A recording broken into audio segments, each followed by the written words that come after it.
everyone. It's good to see all of you. Lovely bunch, talented bunch. So super happy that you guys are here. We've been looking forward to this for some time, bringing folks together, and it's always gratifying to see all of your faces. So I really appreciate you guys being here. So I'm Mark Paris. I'm the founder of the Charlotte Center for the Humanities and Civic Imagination, the Charlotte Center for short. And our mission is to help people and communities flourish. And we do that by bringing good folks together and having discussions around issues through the lens of the humanities. The humanities are philosophy and history and literature and poetry and the arts. And you might ask, why the humanities? Well, it's because we're human and we have all of these imperfections, but we also have all of these qualities that allow us to do wondrous things. So it's through that lens that we seek to look at issues in a way that can create possibilities for us in new and enlightening ways. So that's what we do, and that's how we do it. So I want to share with you our format tonight, because we're going to get right to it. It has 3 parts. We call it Connect, Consider, Ignite.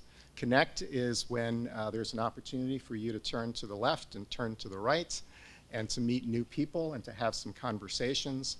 And we'll encourage you to go a little deeper in the deck, not just play the top card, but make a personal connection, a real connection.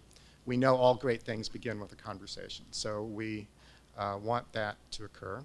The second piece is our Consider piece, and that's when you'll hear from our featured speaker tonight, Rick Thurmond, who I know a lot of you are here tonight specifically to listen to Rick, and so we're thrilled to have Rick as our guest tonight. And then the last part is Ignite. Ignite is when there's an opportunity for you to talk amongst yourselves yet again and consider what you heard and ask the question, now what, so what? What difference does this make? What do I walk away with? What can I do in my community having been inspired? So that's really the format for the evening. And so we're going to get right to it, and, but there are a few people that I want to thank, and that includes all of these good people behind me, and these are our sponsors and partners and donors who have made a choice to believe in us and our mission, and we certainly believe in them, and we're going about our work with their support, and we're super grateful for that. And I have an announcement tonight. You'll see that there's the logo for Leadership Charlotte up there, and that's our most recent partner. We're super excited to be working with them. So we have some Leadership Charlotte people in the crowd, so give yourselves a round of applause. And my guess is there may be some other alumni from over the years here in the room, right? Best class ever, as you say. And we're really thrilled about this partnership because there's sort of a mutuality of mission. Their mission is to help develop emerging leaders who lean in on a volunteer basis to make the city a better place. And we certainly can get behind that mission because that's what we're about too. So we're going to be doing some joint programming with them, providing some member benefits, and just thinking big picture as to what it might mean when all of their talents, their 45 years of alumni, come together with the work that we want to do. So let's go ahead and get underway. I want to thank our board members. Keep that up, Laura. I want to thank our board members who are here tonight. And there's Tomas Eliasson. Thank you so much, Tomas. And Jonathan Fisher. Thank you, Jonathan. And Meg Seitz. Where's Meg? There she is. So thank you so much for being part of the program tonight and supporting us. And I also want to thank 2 of my teammates, one who's not here tonight, Valeda Fullwood, who some of you may know. Valeda often takes the microphone and leads the discussions. She's out of town in Chicago tonight. My other wonderful colleague, Lillian Parker, will be leading the discussion tonight, and I can't wait for you guys to meet her. So before we officially get underway, there's 2 people that I want to introduce you to. And the first is Ashley Anna Tuttle. So Ashley Anna is the general manager of this place, Community Matters Cafe, and she's going to share a little bit about the work that gets done here, the mission that gets accomplished here. This is an amazing space. How many of you are here for the first time? First time? Okay, so I hope that you put it on your things to do to come back, because during the day, this is an amazing place. All the power breakfasts happen here. Lunchtime is fantastic. There's always people here working with their laptops. But more importantly, they have a profound mission. So I'm going to ask Ashley Anna to come up and say a few words.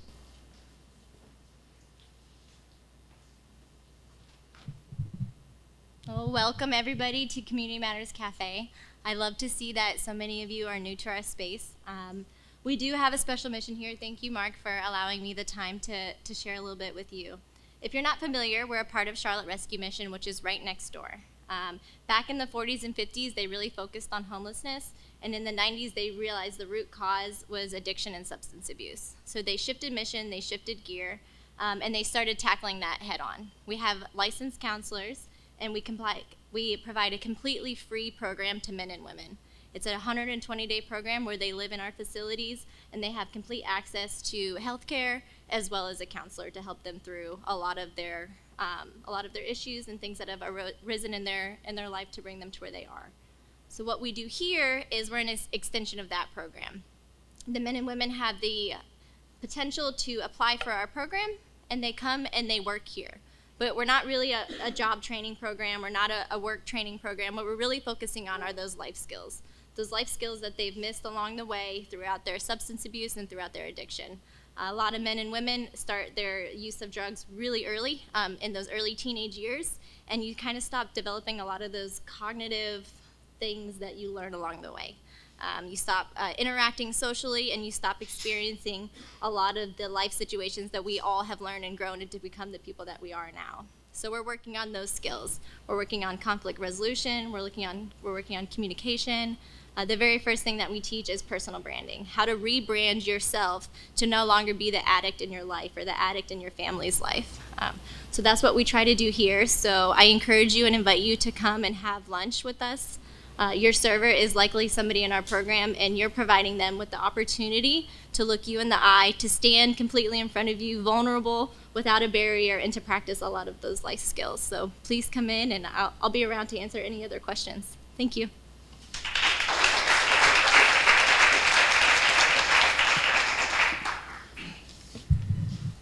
I have a soft spot for Ashley Anna. She was a student of mine at Johnson & Wales. She is one of the best students that I've ever had, and she's gone on to do this amazing work here. She is devoted to higher causes in her life. She's a military veteran. She's traveled the world on behalf of our nation. She has a master's degree. She's just a phenomenal young woman, and really proud of her. So thank you, Ashley Anna. Okay. So we begin every program with some expression of the humanities, whether that's poetry or music or something that sort of shifts the mood and brings us from our left brain to our right brain and allows us to kind of connect in a more meaningful way. So we've had poets, we've had all sorts of people who sort of present in this particular moment. So I asked Rick, our featured speaker tonight, who he might have in mind to open the program. And he suggested the person who's going to come up and sing for you tonight. And his name is Dane Page. And so Dane is a singer-songwriter living here in Charlotte, influenced by the traditions of Hank Williams and Woody Guthrie. His music reflects the complexities of modern life while keeping true to the tenets of songwriting.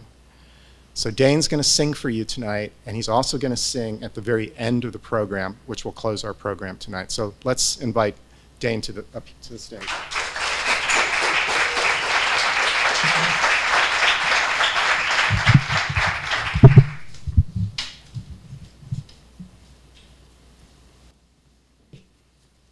That was quite the intro. Thank you. I'm used to, like, here's this guy playing guitar.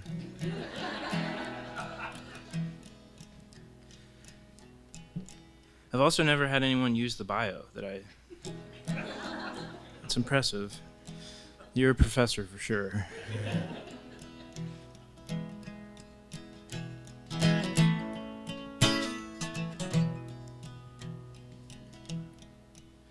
Would you like to dance, my dear? I can tell this is your favorite song. I already messed up.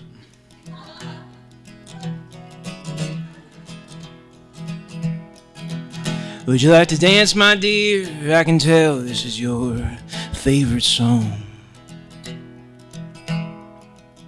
Well, the truth is I didn't know, but you can't always be wrong.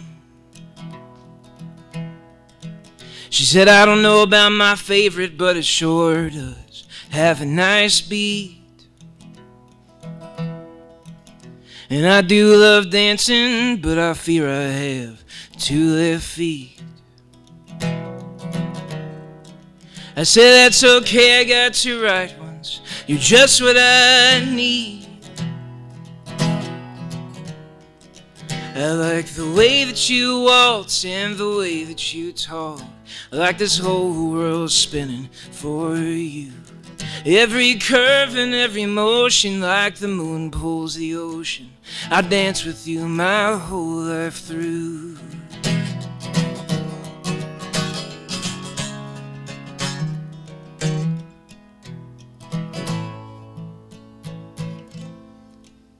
Well, the band played the last song and she stopped her gentle sway. I said, let's keep dancing, let's be that old cliche. I don't know what from, but when you're holding me, I feel saved. She said, you're cute, but you're crazy. You don't even know my name. But I like the way that you waltz and the way that you talk. I like this whole world spinning for you. Every curve and every motion, like the moon pulls the ocean. I dance with you my whole life through. Yes, I'll dance with you my whole life through.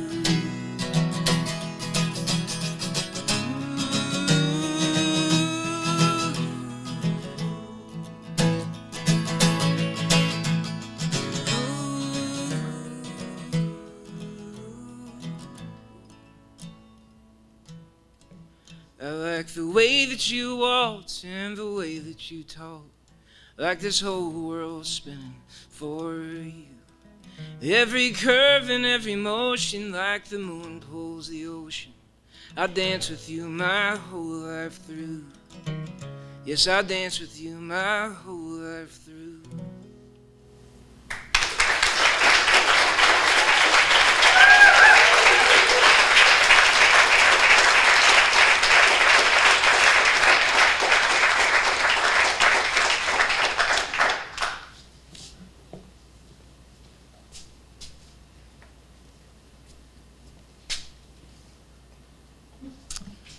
So that's a wow moment.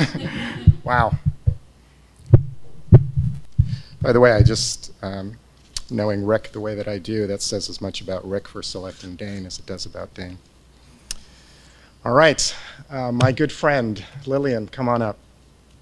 This is my teammate here at the Charlotte Center.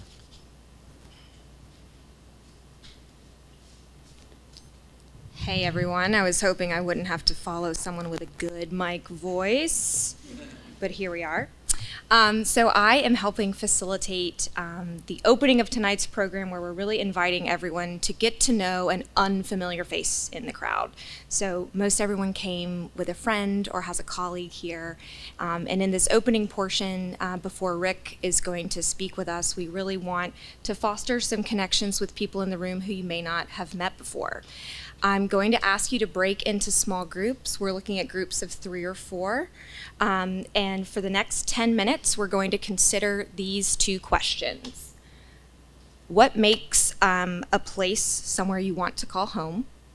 And how does Charlotte inform who you are? There are no wrong answers to this question, so don't overthink it too much. But at this time, I invite you all to, like I said, seek out someone you maybe haven't met before, introduce yourself, and take 10 minutes to consider.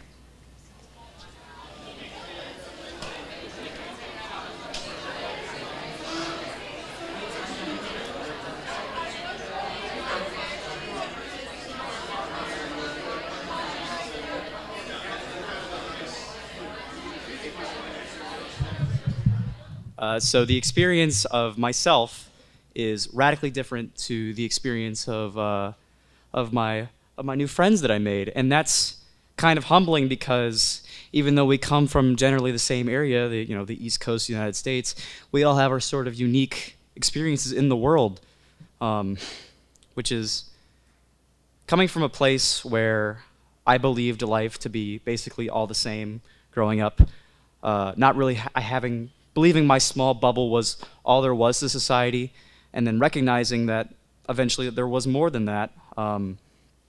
It's a very humbling experience. Specifically to the question about what makes a home, our answers were radically different. For me, a home was just some place to feel a reprieve from the constant perpetual motion machine that was my life. For others, it was being able to be safe, to be secure, to not have to worry about the darkness outside, to be able to be with friends and family.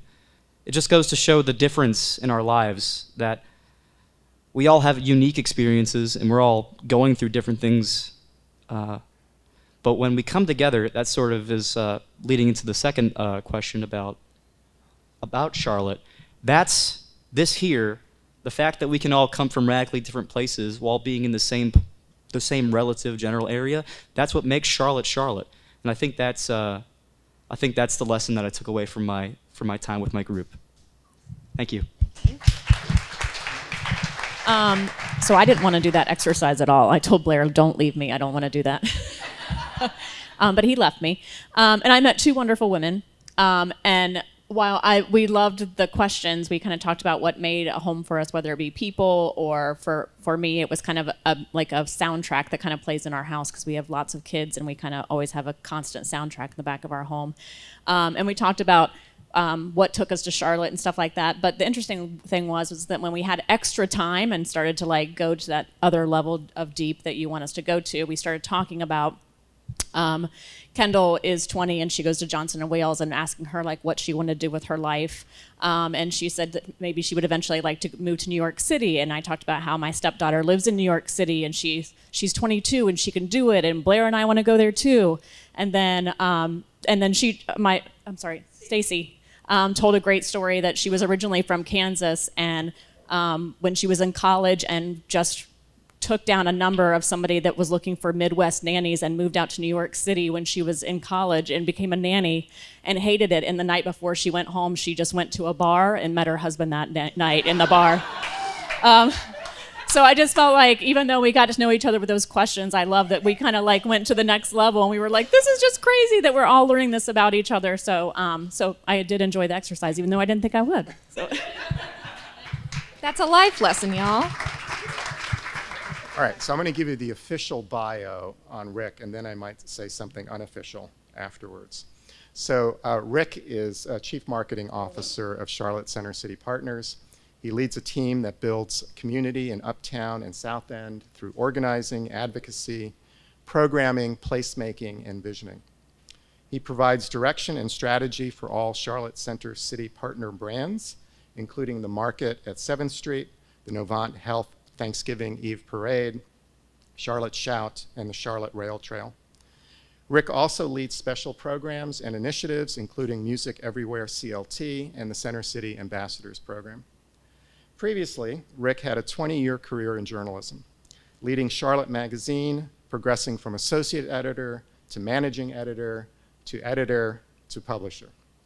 And during that time, Rick relaunched the magazine, taking it from a startup to a media organization whose titles included Charlotte Home and Garden, Charlotte Wedding, Charlotte Parent, Where Charlotte, and Charlotte Health. Publications under Rick's leadership earned more than 60 local, regional, and national awards for content excellence. Rick has served on numerous multiple boards, including as chair of Theater Charlotte. He graduated from Davidson College with a BA in English. Some Davidson alumni are here with him tonight. And he is earning an MBA from Wake Forest University. So that's the official bio. I do want to say something personal about Rick. Rick and I met about 22 years ago. We were part of a young whippersnapper group called the City Committee. And it included people in their 20s and 30s who wanted to make a difference in Charlotte. So we were a little younger then. And it included folks like Michael Smith and Vic Howie and Amy Ossiker and Charles Jonas. And we got together and dreamed up a few things, including a couple of folks like Vic Howie, who dreamed up the US Olympic National Whitewater Center. So inspired by that group, I soon launched Charlotte Viewpoint, which was this online magazine about arts and culture in the city that I ran for about 10 years.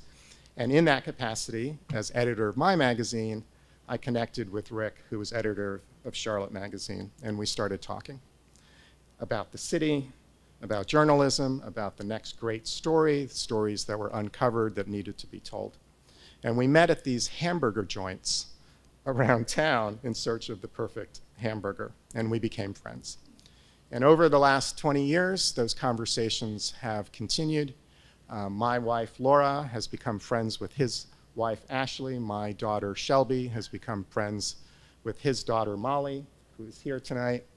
And we continue talking about our lives, pivot points, careers, and what difference we might continue to make. So it's a special moment for me, after all these years of friendship, to invite him to this stage and to be part of this organization that I lead and to give him this moment to talk to you. So if you would help me invite Rick to the stage.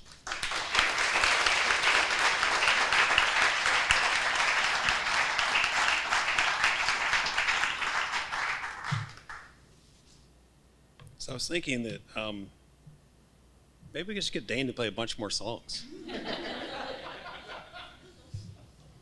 Thank you, Mark, for that generous and kind introduction. You put my name in front of a lot of things that were accomplished by a whole lot of people.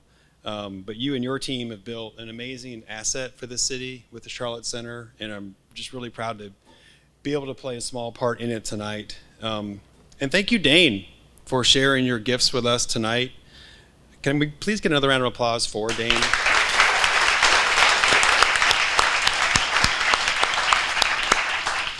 So I've been going to see music in Charlotte for 30 years. And this is, and I've said this before even without Dane in the room, Dane Page is as good as I've seen in my time here. So I encourage you to seek out his music, listen to it, stream it, purchase it, and go see him play the next chance you get. I know he'll be playing Charlotte Shout. We don't know what day yet, and then he'll play again May 5th, I think, at the Evening Muse. And tonight, as Mark mentioned, even if you get totally bored during my part, stick around because Dane has one more song. It's a great song. It's one of my wife's favorite songs of all songs, so I know you're going to enjoy it, so please stay for that. And thanks to each and every one of you for showing up tonight. Give yourselves a round of applause. Just to be a part of this, I see some friends and colleagues and former colleagues and classmates, all kinds of folks. So just thanks for being here. And extra special thanks to my wife, Ashley, and daughter Molly for coming tonight, even though they always have to listen to me at home. As I get to, I really believe that when we come together, we make magic.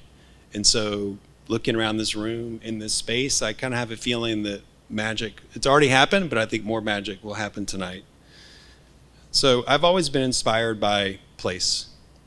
Places that are interesting, places that relax, places that excite, places that encourage, places that allow each of us to become the best versions of ourselves, places where we can come together, places like this one, for example. And when I look back on my career, and as I was putting that together, that is a terrifying phrase to say out loud. It goes by really fast. And so I think a better way to say that is when I think about how I've spent my time. So when I think about how I've spent my time, a lot of what I've done is about creating a sense of place in service to community and to build a great city. And that's what we'll explore together over the next several minutes. But if you allow me, I'd like to start at the beginning. So I was born in Tallahassee, Florida, and I lived there until I went off to college.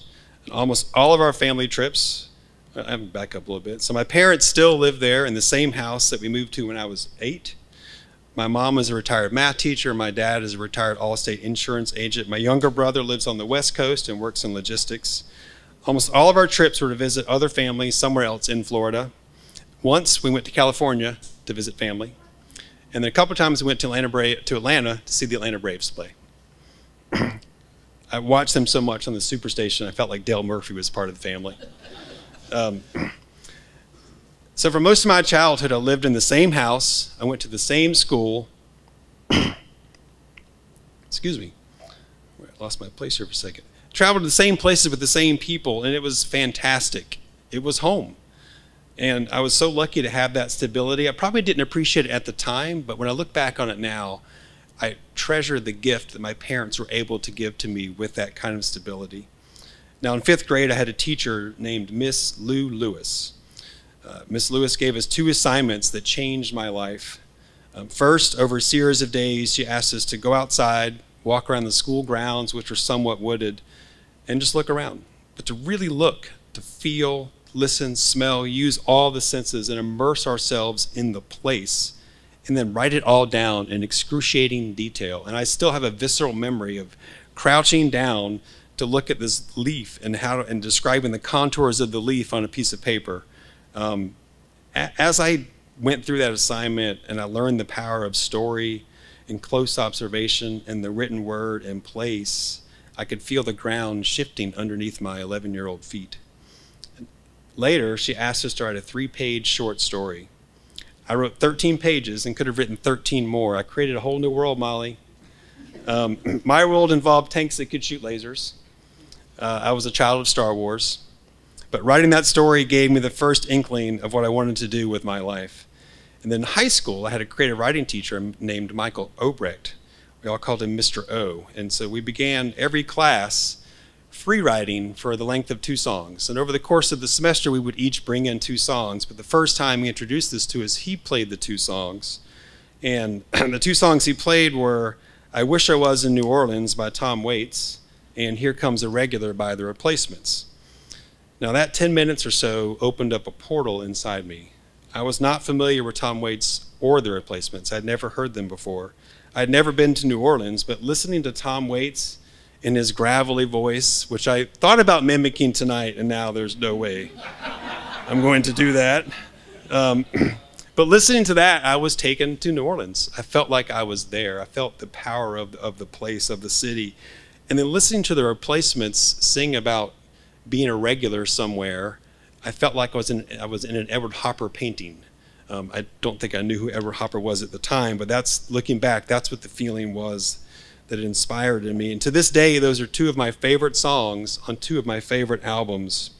Like any high school kid, I listened to a lot of music, but that was the first time that music took me somewhere. So not long after I turned 16, my dad bought a car that became mine to drive. It was an El Camino. Now, if you don't know an El Camino, it's half truck, half car, all party. The first time I drove up to basketball practice in it, my coach looked at it, and he looked at me, and then he kind of furrowed his brow, and he said, "You don't take that thing on dates, do you?"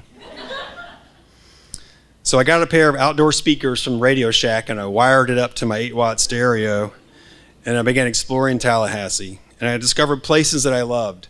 A record store called Vinyl Fever, 2 different pool halls, one in a rougher part of town called Break Time Billiards, had a great jukebox, and I had a routine that I developed. As soon as I got there, I would play Paradise by the Dashboard Light by Meatloaf. Now this is a 13-minute song by Meatloaf. By the end of the song, there was guaranteed to be a table open. I also drove all over town to play pickup basketball. Churches, schoolyards, gyms at the Florida State University. I played against all kinds of kids, all kinds of adults. I remember the lighting, the court surfaces, the different rules for each gym, and I met people all over that only knew on the court. I would see them at courts all over Tallahassee, maybe knew each other by first name, but never saw them anywhere else. We were only there for one reason, our mutual love for a game that I think is an expression of America at its finest. It's a diverse group of people moving freely about a space, expressing themselves individually. No 2 shooting motions are the same, but accomplishing more together as a team than they ever could have alone, and having some fun doing it. So that's a snapshot of my time in Tallahassee. Creative expression, music, basketball, places with different kinds of people brought together by an appreciation for music or sport. Places where I was allowed to discover and become who I really was. So in college, I majored in English with vague notions of becoming a writer or a journalist. In my senior year, and also not a lawyer, my senior year, I interned at the Charlotte Observer, writing about high school wrestling and the like. And so then after college, I set out on a professional career that to 22-year-old me was nirvana. So by day, I worked in a record store, which was in Eastland Mall.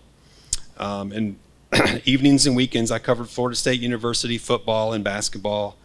So here I am, I'm spending all day surrounded by music, working with music geeks.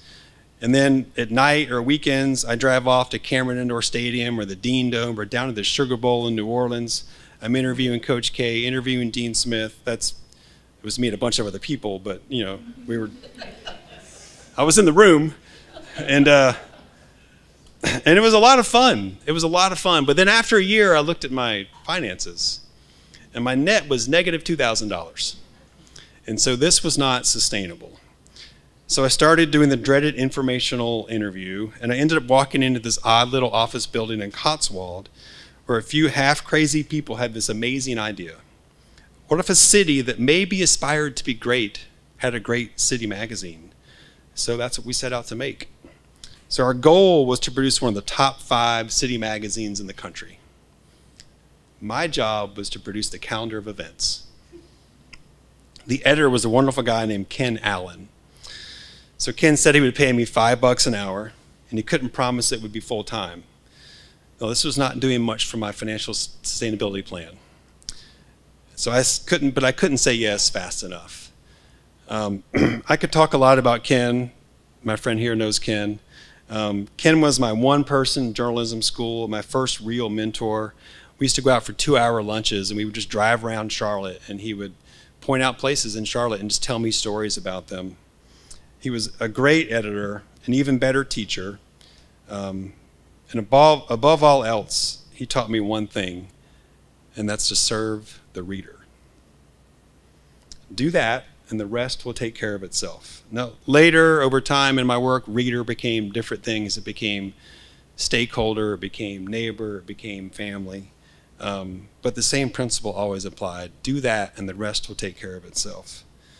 So after a few years, Ken left to start his own PR firm, and I got his job.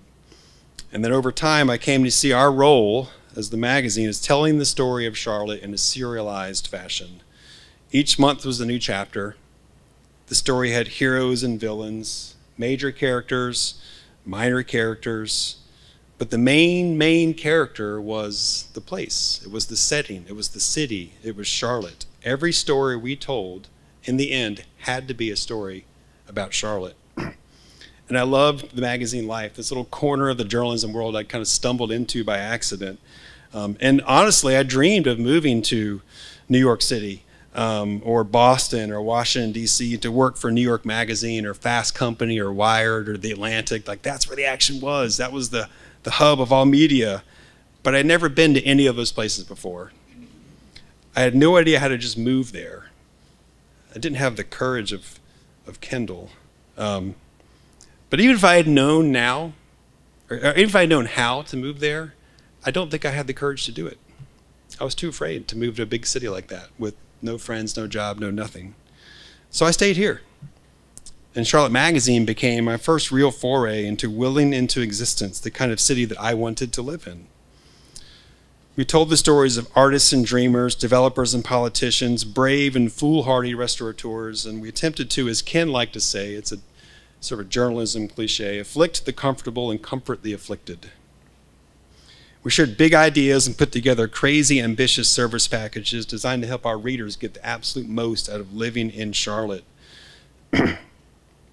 Charlotte has always aspired to be more than it is, to be great, and we did our best to hold the city accountable to its own vision. I got to work with a lot of amazing people, writers, editors, designers, photographers, sales executives, marketers, and each one of them inspired me, made me better, and on their own right went on to do amazing things, and I loved almost every minute of it. I could tell a bunch of stories of my 13 years as editor of Charlotte Magazine. You might find one or two of them interesting even, but instead I'm going to talk about one of the last weeks I served as editor. So it was one of my favorite weeks ever in Charlotte, and I think it's a week that Charlotte turned a bit of a corner. So in September 2012, the world came to Charlotte, along with a couple dancing traffic cops, if anybody remembers those guys. So after more than a year of buildup, the Democratic National Convention landed here, taking over all of Uptown. A few weeks before the convention, I gathered the very small editorial team of the magazine on our office patio, which was on Moorhead Street within the shadow of the skyline, and we came up with the plan. Meet here in the morning and fan out. If you see a bunch of reporters, go the other way, and then keep the stories coming. So one of our editors, a brilliant writer and editor named Lisa Rabb, who was pretty new to Charlotte, she raised her hand and she said, "So why are we doing this?" And she had a point. We were a monthly magazine with a fledgling online presence. We were not in the business of breaking news. We didn't have very many people. And I looked at her and I said, "Why not?" And she said, "Great, that's all I needed to know." And so everywhere I went that week, people were discussing ideas, and they had energy and enthusiasm and hope. And our amazing team turned out story after story, photograph after photograph, even video, ignoring the politics, and instead painting a picture of a city on the make, living up to its moment in the spotlight.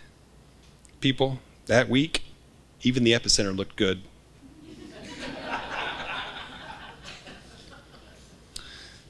So a few weeks later, maybe a few months later, I transitioned to the job as publisher of the magazine.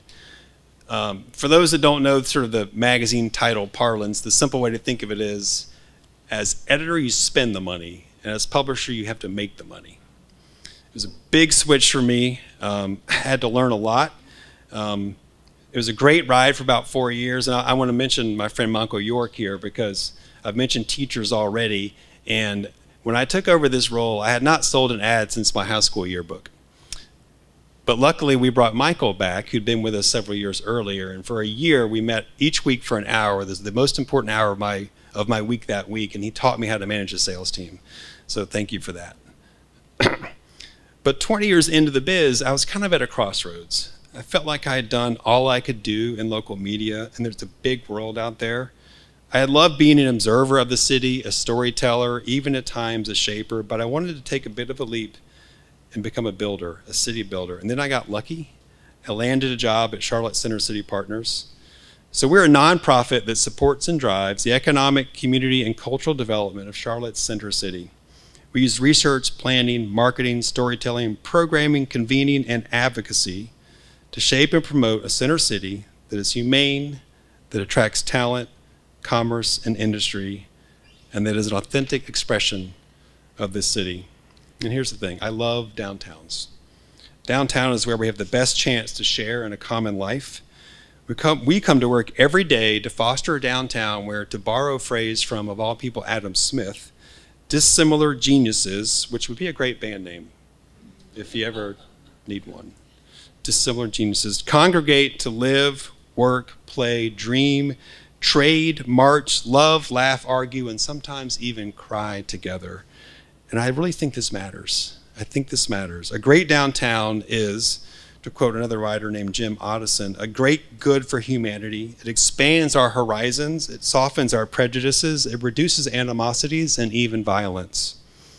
It's where we come to see each other not as enemies, but as opportunities. Let me say it a different way.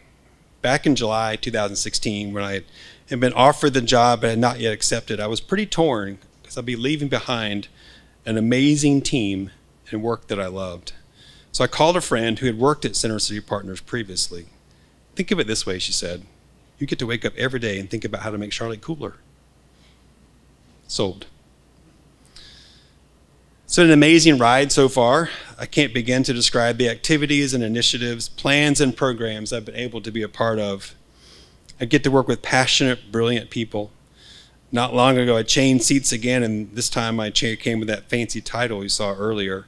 And my team and I had this awesome responsibility of telling the story of Uptown and South End. It's a story that's unfolding before our eyes, a story without an end, and if we do our jobs right, it's a story unlike any other. All right, you have stuck with me for this long. For that, I'm grateful.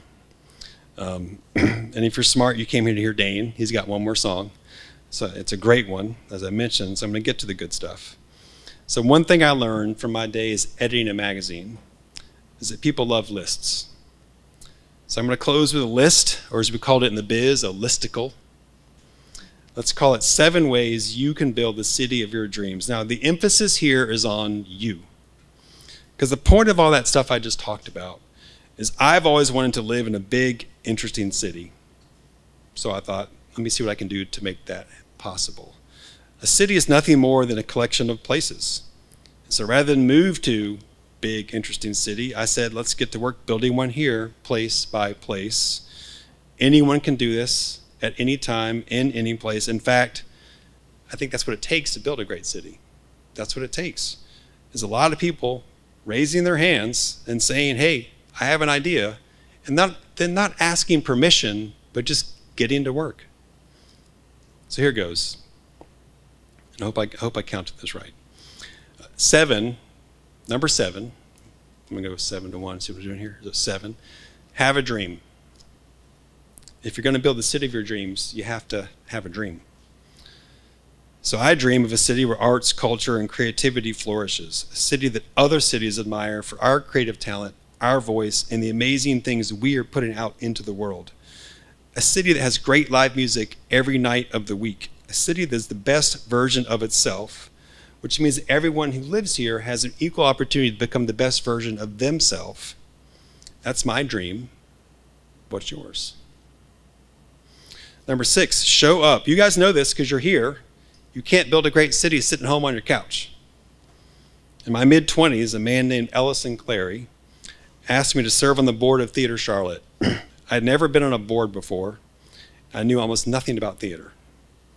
But I had a colleague who performed on its stage, and I saw how important it was for her to have this outlet. It made her whole, and I thought, well, there's probably a bunch more people like her. So I said yes, and then I made, the mistake of going to every single board meeting, and then 5 years later, they elected me as chair. And then not long after that, our longtime executive director left. But luckily, we hired an amazing person named Ron Law. Does anybody here know Ron? Ron is a great guy to be our new executive director. So 2 months after that, the Arts and Science Council, at the time the major funding organization in the city, paid us a visit. It was grant season, and it seems our grant application had not been that strong. And now the ASC served 29 affiliate organizations, and they had this ranking system they used to kind of determine your funding levels. So we ranked 29th. And that came with an immediate cut of funding of 25%. We didn't realize this at the time. We were probably 3 months from closing our doors. Now, this theater had been around at this time for 80 years, the longest continually operating community theater in the state of North Carolina. We knew it wasn't going to be great, so we already started thinking about this, put together a plan, we rolled up our sleeves, and I say we, it was really Ron, and got to work. And the main idea was to put the community back in community theater. Got a hankering to act? Come see us. Want to build a set? Report for duty. Have some crazy performance idea you don't know where to go? Go see Ron Law. Never been to a play before? This place is for you. 2 years later, the ASC came to visit again. Once again, grant season. This time, we ranked 8th. We got a boost in funding. To this day, Theater Charlotte is and remains a thriving hub for artists. It's an oasis on Queens Road. In fact, their current run right now, Something Rotten, is their first show back in the building in over 2 years.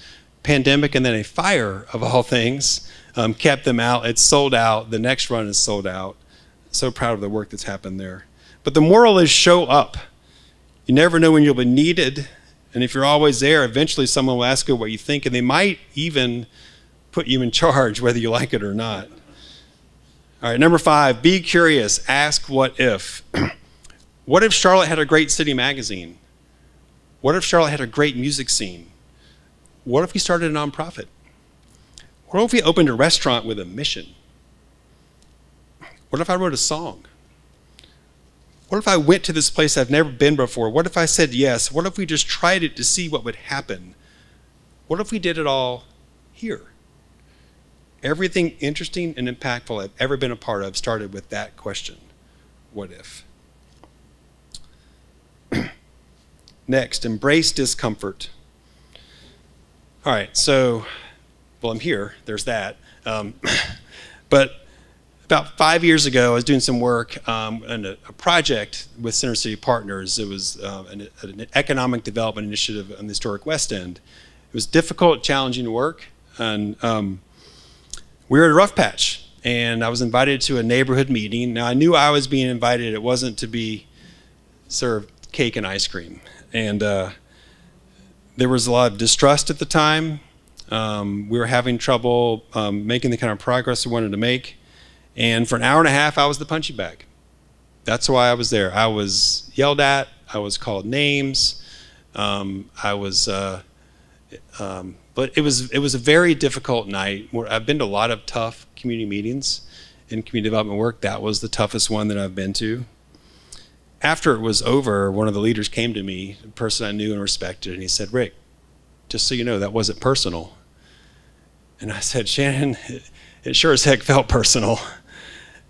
But I knew what he meant, and as we talked it through, what I understood, and I understood before, but this night was different, was that night was not about me. It wasn't about our organization. It was about 50 years of broken promises, of organizations that looked like mine, accepting grant money, coming into a neighborhood, then leaving the neighborhood unchanged, often led by people that looked like me. I learned more that night than I ever could have learned reading 100 articles or going to a dozen conferences.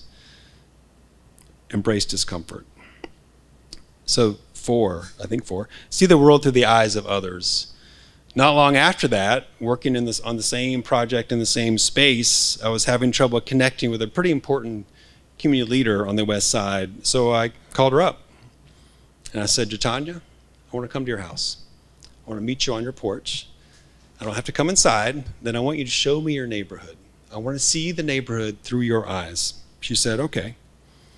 So I did, and met her on her porch, and we sat there, had a glass of lemonade, and she told me when she moved to this house, I think 12 years earlier, she would come out in the morning on that porch with her cup of coffee, and she would watch as wealthy white men driving luxury automobiles would pull over and open the door, and a barely clad young black woman would get out and stumble away. Later that afternoon, we got in her car and she drove me around, and she would stop at an intersection and say something like, "And this is where I confronted the drug dealers." Now, at the time, the neighborhood was beginning to experience gentrification. And that day, we saw 4 houses in the process of being torn down that a week earlier had been homes, and she knew the first name of every person that lived there. Each of these was a surprise to her, and she gasped each time. That afternoon, we became partners. We stopped debating each other's approaches and strengths and worldviews and began complementing them. Since then, Jatanya and I have worked together on a number of different initiatives that have been very impactful in the historic West End. Everything changed that afternoon. Number 3, make the extra pass. So one of the great joys and stressors of my life is coaching Molly's Church League basketball team.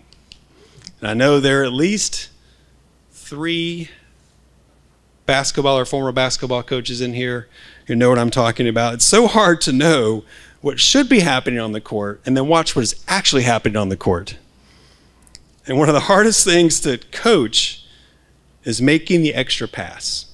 Almost every time a player catches the ball, and this is not just at the church league level, by the way, their immediate instinct is to either shoot or put the head down and dribble. But here's the thing, the ball moves faster than the defense. And I can guarantee you almost every time you catch that ball, if you immediately look to make the extra pass, you will find a teammate in a better position than you to score. So in 2016, when I had the opportunity to become publisher of Charlotte Magazine, I briefly considered trying to be editor and publisher because I thought, who else could do this job? I couldn't imagine someone else in that role, right? But then a couple of people much smarter than me said, Rick, that's a dumb idea. Do not do that. So all that happened is we hired this guy named Michael Graff. And all he did was go on to write some of the best stories I have ever read about Charlotte. He took the magazine's editorial to places I had never taken it and could never have taken it. These days, he's Southern Bureau Chief of Axios, overseeing influential news outlets in Charlotte, Atlanta, Raleigh, Nashville, and he's still, and you should do it more, the best writer in Charlotte. Make the extra pass, people. 2, but don't be afraid to shoot when you're open. Wayne Gretzky said you miss 100% of the shots you don't take. So now I'm going to talk about my friend Mark. So Mark's dream is to live in a city where people and ideas flourish. To achieve that vision, he started the Charlotte Center. Now Mark has a day job as a college professor.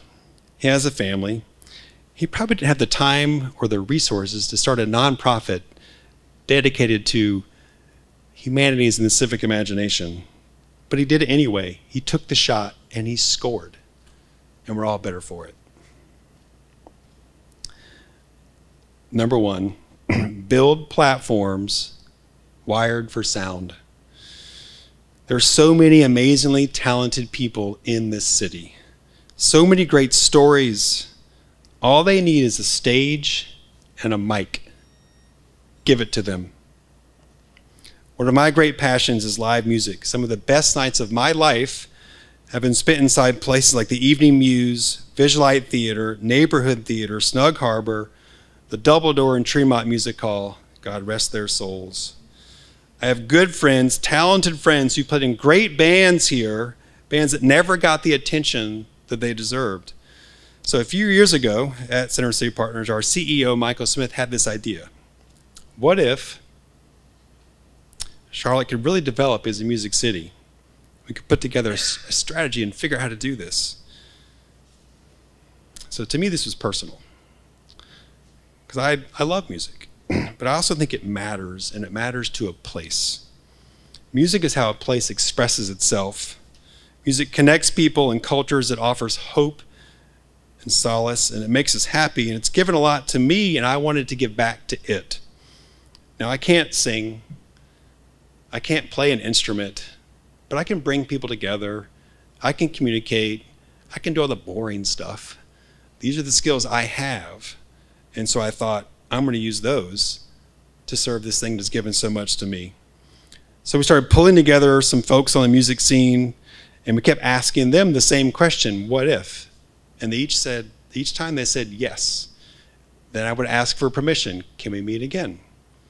And each time they said yes. And I knew I was kind of onto something when a musician said to me, hey, when's the next meeting? Musicians are not known for liking to attend meetings. 10 meetings later, we were starting a movement. And we launched this initiative called Music Everywhere CLT. I won't bore you with the details of it. We have a website for that. But I'll share one more quick story. So a week ago tonight, I went to a show and dragged Ashley and Molly along with me. Well, Ashley came willingly. I had to drag Molly. At the Evening Muse, and the show that night was hosted by a singer-songwriter named Sam Tayloe. Now Sam is the lead singer of a band named Time Sawyer, but he also puts together this thing that he calls Sam on Sunday, which this was a Tuesday, so it was called Sam on Someday. That night, over the course of an hour and a half, 14 different local musicians played, and one Canadian, on stage. Many of them had never played together before. And it was beautiful. It was a beautiful expression of what can happen when musicians and music come together in a place. Sam was building community on the stage that night. And so after the show was over, I went over and I spoke briefly to one of the part owners of the Muse, a man named Don Coster. And Don kind of furrowed his brow, and he asked me what I thought. And I thought, well, I said, that was beautiful. And he looked at me and he pointed and he kind of sloshed his bourbon. He said, Rick, something's happening in this town. I was like, okay. And he said it, he repeated himself. He said it again. And he said, Rick, like, We're getting 120 people at our open mic nights on a Monday. They're coming here from out of town. And it's not just here. It's at venues all over Charlotte. He's like, something is happening here. And he said, for the first time, the music community is acting like a community. They're collaborating, not competing. That's it. That's what we're trying to do. The talent is here. I'm not taking credit for that, by the way. That's the thing that is happening. The talent is here. More is coming. Charlotte's music will be heard. All we are doing, all John Tosco is doing, is building a platform and hooking up the mics. Okay, I'm almost done, I promise. I want to leave you with one idea and a challenge, kind of all wrapped up together. Let's get real for a minute. This is an interesting time to be in the downtown business. We all know what the pandemic has done to downtowns. There have been a million think pieces written about this, and Charlotte has fared better than most, but still, it's hard. That's the challenge. Here's what I think we should do. I think we should invite the artists, then get out of the way. So, May, June 2020, 3 days after the murder of George Floyd, somehow, some way, the city gives a whole block of Tryon Street to a bunch of artists, loosely organized. Some paint, says you got 12 hours. They made this. Now, not only is this a beautiful piece of art, it was something else. Now, this is right in front of the building where I work. This became, as one colleague told me, a sacred space. A different colleague said this is the first time that he felt like in Uptown, Charlotte, there was a place that was by black people, for black people. Over several months, I watched celebrations, drum circles, impromptu yoga classes, music videos, marches, protests, ending there, beginning there, people having conversations that might never have had a conversation before because they came to this place. People that showed up driving from out of town, staying in a hotel to come to this place here. Put together by artists in 12 hours. I had nothing to do with this, by the way. 12 hours, a bucket of paint. Have a dream. Show up, ask what if, get uncomfortable, see it through the eyes of others, make the extra pass, shoot when you're open, and build platforms wired for sound. Thank you.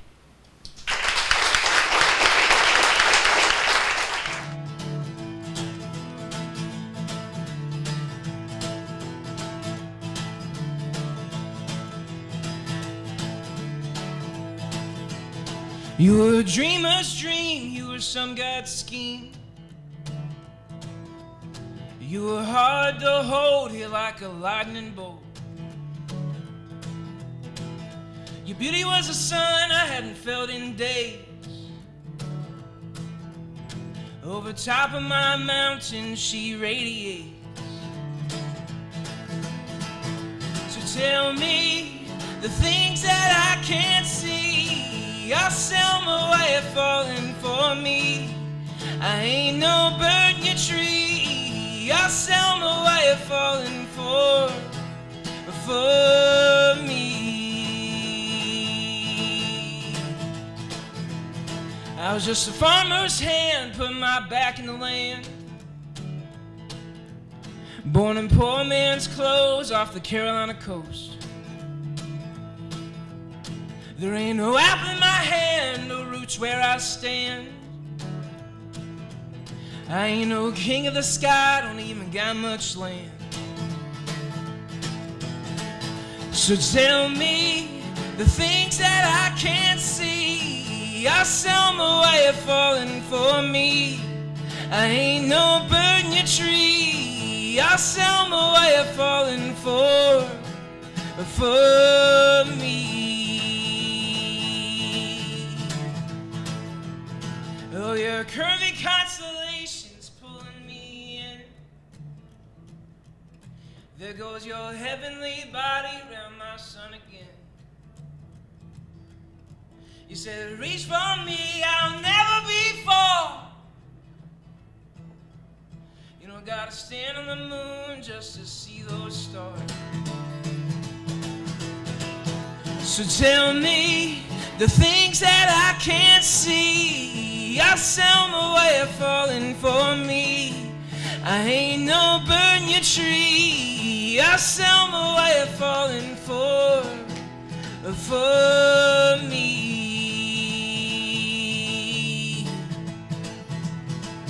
So tell me the things that I can't see. I sell my way of falling for me. I ain't no bird in your tree. I sell my way of falling for.